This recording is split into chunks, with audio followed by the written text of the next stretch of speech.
Are you ready to get into the depths of learning how to build a brand and what it really takes to build your brand on new media today? If so, you want to be tuned to this episode because I am interviewing somebody very special who has some great insights to share. So, are you ready?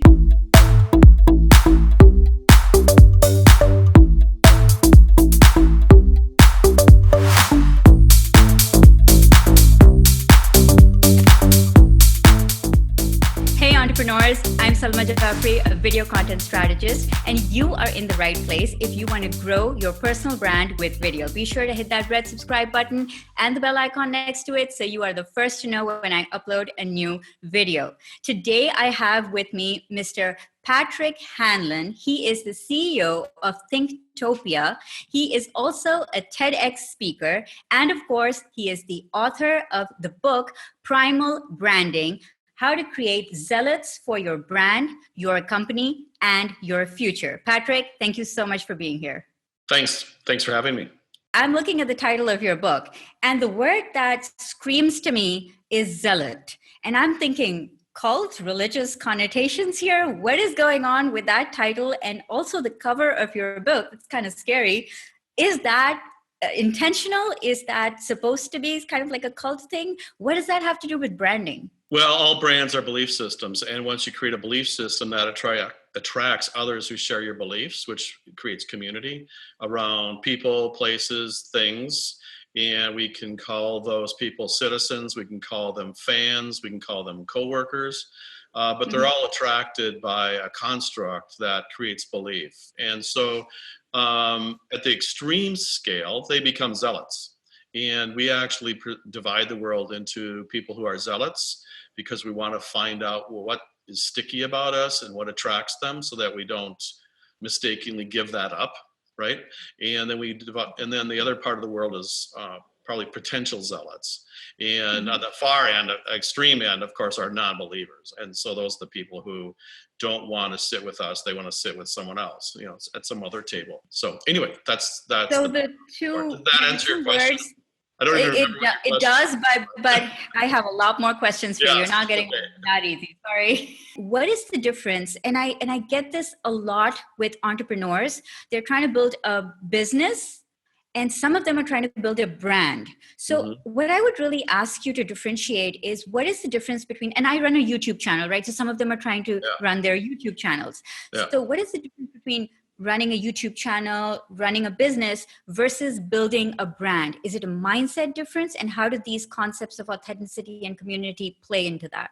What's important to understand, I think, is that from the moment that you get that unique idea for a new product, a new service, a new concept, from the moment that you tell someone else about it, you are building your brand.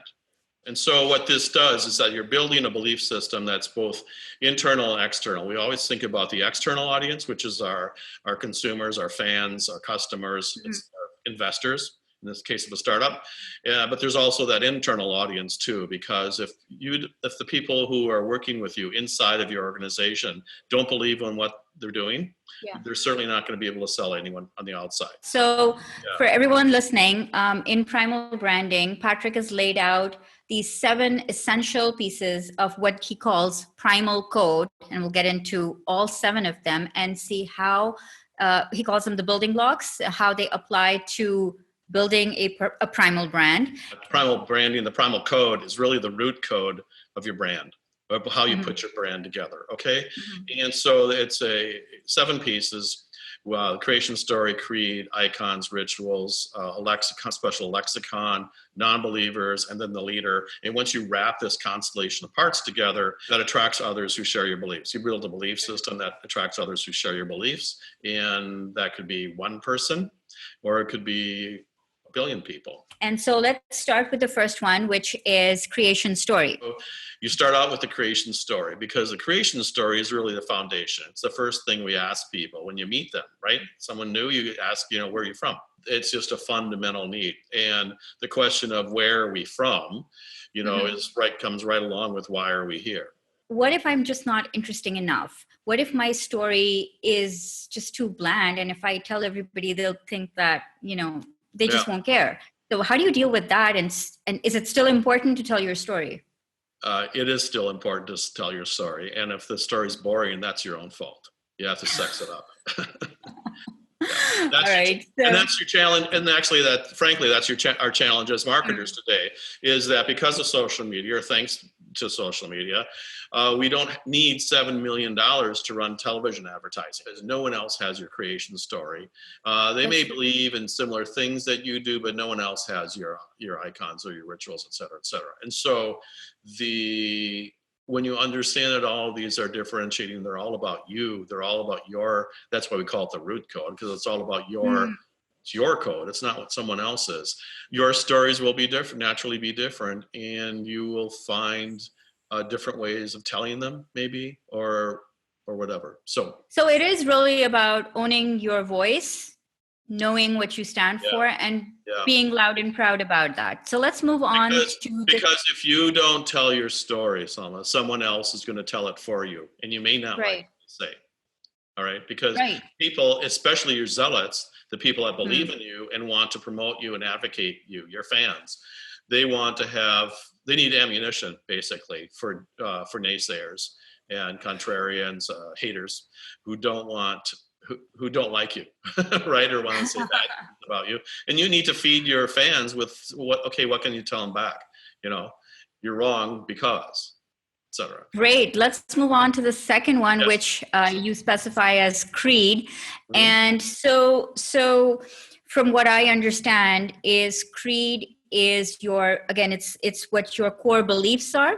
Mm-hmm. And so how do you contextualize creed as in your personal brand, and how do you determine what you believe in the context of your business specifically? Yeah. Well, they're kind of the same thing. For the creed, it's in your business, it's why you come to work in the morning. And it may be personally why you come to work in the morning also, and those things come together. And more people these days, especially younger people, are looking for meaningful work. And so you want to have meaning in your life too, frankly, right? And because so much of our life is about work, for some of us anyway, you want to be doing something that means something to you. Okay. All right. Moving on. Where are we? Icons. I think we're on icons next. Icons. Yeah, most people think of the icon as being the website and the logo. Really, people, when you think of it in terms of people need a way to identify you, right? And so if I just hashtag Team Purple, is that my icon? It looks that way. Yeah. Yeah. Okay. Hashtag Team Purple. My entire channel is like a burst of purple. So if I just go with this hashtag, are you saying I've got icon covered? Well, if people come back or expect you to be having purple behind you every time, and all of a sudden you have chartreuse or something, lime green or something like that, I think people will talk. Yeah. what happened to the purple? No, but I think that a lot of people do have personal icons, especially personalities or people in rock and roll, or think of Metallica and Axl Rose and stuff, and all these people that are out there. Are you saying that icons can be personality traits, like physical manifestations? Oh, absolutely, yeah. Wow. We all have friends that always show up wearing the same kind of clothes, right? And if they suddenly show up in something different, you go, I've never seen you in a suit before. Or you wear flip-flops? Since when, right? And so, of course, we all have our own personal brand and so forth. Right. So basically own your quirks and brand them? Yeah. Okay, we are on, I think, number 4, which is rituals. So what I want to ask you about rituals, first of all, this word scares me a little bit because I'm very anti-ritualistic stuff, but I want to understand, how does this relate to brand building? So what kind of rituals could I or other entrepreneurs incorporate with our audience? Mm-hmm. Can you give me a practical example or two of how do we incorporate a ritual? What does it look like? Yeah, well, it looks like this. It looks like what we're doing right now, because when people go on YouTube, that's a ritual, right? When you and I talk to each other, that's a ritual. And there are certain expectations in that ritual, inside of that ritual, including icons and rituals work closely together. So again, if you showed up with not with your purple background, but with lime green or orange, people would probably freak out. And if but I think that the rituals in the strongest sense are really our brand in action, and if that makes any sense. And then, so it's our beliefs in action, our beliefs in action. And so it's the way that we do things. It's another word for ritual would be process. Why do rituals work, and why are they part of branding? Is it because they build familiarity and trust? Is that the thinking? We have certain ways of doing things that we like, right? And they offer, some of them offer comfort, others are disruptive, and that's how we wrap them around we wrap these things around us, you know. Yeah. And what about for our audience, when they see us being ritualistic, how does it help build our brand? They love our rituals. You know, I mean, Starbucks famously changed the ritual of having coffee in the morning, when most people used to have their coffee at home and bring a cup with them in the car, at least in the United States. And but you know, they switched it around so that everyone goes to Starbucks now. You know, drives to Starbucks and then heads for the office, and so or on the train or wherever they're going, right? And so those rituals, you know, also whether it's going to YouTube or it's doing whatever we're trying to do, and most of the rituals, by the way, have been changed, and so most of our rituals are on these devices, handheld digital devices, right, these days. And so it's probably nothing we can't do on them except eat. So this is all intertwined. And when we get to language or lexicon, so what's lexicon? Are these like phrases you say? And do you actually spend time deciding what your lexicon for your brand is going to be? And where do you even start from? Well, I think it starts from day one again. Some of the best language is created by the members of your tribe. You know, once your community gets together, first they're introduced to you. I mean, there's a process that happens here. It's about 3 steps, really. Once where they find out about you, another one where they start interacting with you, they buy you, and another one is when they all get together. So it's like, and that one is all about, the first one is about information, gathering information. The second one is about experience, so their experience, your product and then the third is about connectivity, and that's kind of the crazy one, because that's when all your fans get together. Okay, so you heard about the music, the band, or whatever, the song. You bought the song on iTunes, you downloaded it, and then you went to a concert, right? Or it's like going to the Apple Store, or it's going to like Sephora, or it's going to South by Southwest, or Burning Man, or somewhere else. And so when your fans all get together, they start making up their own words, their own lexicon for what it's all about. If we want to become a part of the tribe, we learn the lexicon. Okay, so I often say that this is, you think about the first time, or the last time you started a new job. You spent the first couple days, hours, probably weeks, learning not only where the bathroom was, but all the words that people inside the company used, including the jokes and the anecdotes. Because when people are laughing, you want to join in with the laughter. You don't want to be in the back. You want to find out, what are you laughing about, right? And so people share the myths, the tales, the stories about the company with you, and that's all a part of you fitting into that culture, that tribe. Okay, and if you don't learn all those words, the new words, and if you don't learn all the anecdotes and the jokes, you're an outsider, right? And you won't last. And you won't last long. The same thing is true when you move, you know, to a new neighborhood or to a new city or a new country. You're trying to learn the language that everyone else is talking about, is using, and you want to know all the jokes, you want to know all the anecdotes, and you want to know the history. If you don't know the words, you're not a part of the community. You're not part of the community. So the next one is probably my favorite one. non-believers. Yeah. Now, why do you, or in other words, maybe haters or people who are just not on board with you? We just think that our idea is genius, right? Which is why we're spending working 24/7 on it. And so, but the fact is that it may be genius, but unless we have a story, people aren't going to come. And so there are, and I think my point earlier was that we have to understand that not everyone is going to want this idea, no matter what you do, no matter how great it is. People are always going to want to go sit over at the table over the other side of the cafeteria, right? It's just human nature. And they don't want to be a part of our tribe or community. They want to be a part of something else. And so we have to, as marketers, we have to accept that. As human beings, we have to accept that. And so important and so difficult for so many people to do that. Oh my God, they don't love us. But that's actually a good thing. Yes, because if you can determine who those people are and be able to just acknowledge them, you can kind of figure out, especially when you're stuck for a strategy or you've gotten lost somewhere, if you can figure out those are the people we don't want to be like right over there and say, and if you can, that's not what we want to do. That's not how we do things. You can back yourself into who you are and what you really do want to do. And again, in marketing, that's how you can figure out where white spaces are, where the gaps and opportunities are, right? And so there's a whole bunch of people here, they don't want to drink coffee, they want to drink tea. Oh my God. So they start selling tea, right? But so many times you would have completely ignored that. Amazing.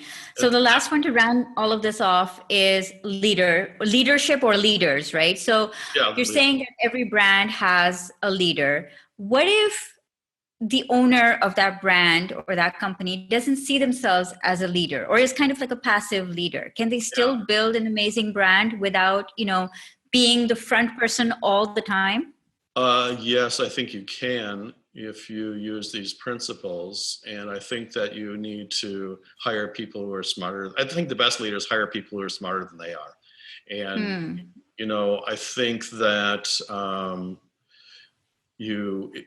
smart leaders also recognize what their own capabilities are and what they're incapable of doing. And so they hire someone to be a front person. So Patrick, 7 pieces of primal code, as you call them, the root code. Does somebody need all 7 to build a brand? If yes, okay. If not, what are the most essential ones that you can sort of get by with, or the most important ones to focus on? I always love this question because it's not simple, and you need all 7 of them. And it's a little bit complex, but I think that's why there are so few really great brands that are out there we can point to out there in the universe. And human beings are complex, right? And if you want to appeal to both the emotional and the rational parts of human beings, we're complex entities, right? Then this is what you need, all 7. That's what storytelling is all about. Once you have these 7 pieces, we call that the strategic brand narrative. And it's strategic because each of these pieces it's your root code, right? It's branding because they're all unique to you, and each piece is brand building, and each of the 7 pieces. And it's narrative because it's all storytelling, right? And so that's how we learn as human beings, is through stories. And that's how our brain works. And we all have to you have to figure out what story you want to tell. I think that that is what is so different about today's marketing with social and digital media. Now you can do Instagram, and you can be on Twitter, and you can be on Facebook, and you can do all YouTube, of course, and all these other places. That's primarily why my brand is called Be the Media. This is exactly the concept. You don't need permission. You don't need to be on TV. You don't need to sell advertising. You can run a YouTube channel, write great blog posts, have a great Instagram account, whatever, and have your audience come to you. So it all comes down to great content creation, which ties into great storytelling, which ties into a strategic brand narrative. And so if you can master these things, you can be the media.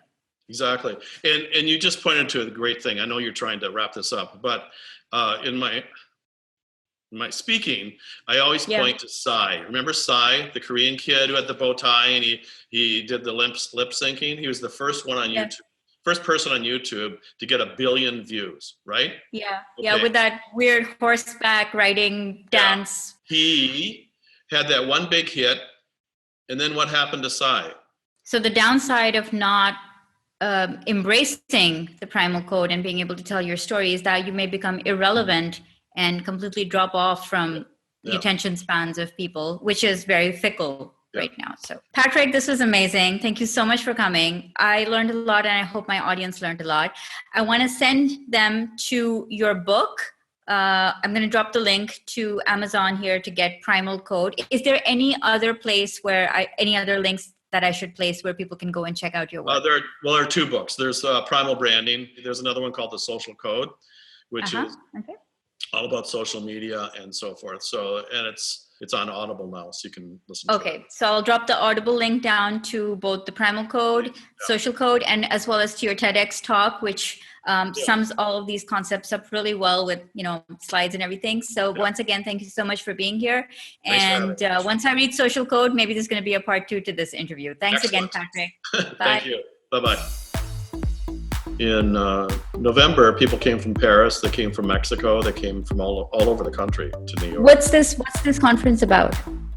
Primal Branding. It's a collection, it's a gathering of the tribe. Ooh, I want to be part of the tribe. There you go. You got me. Yeah.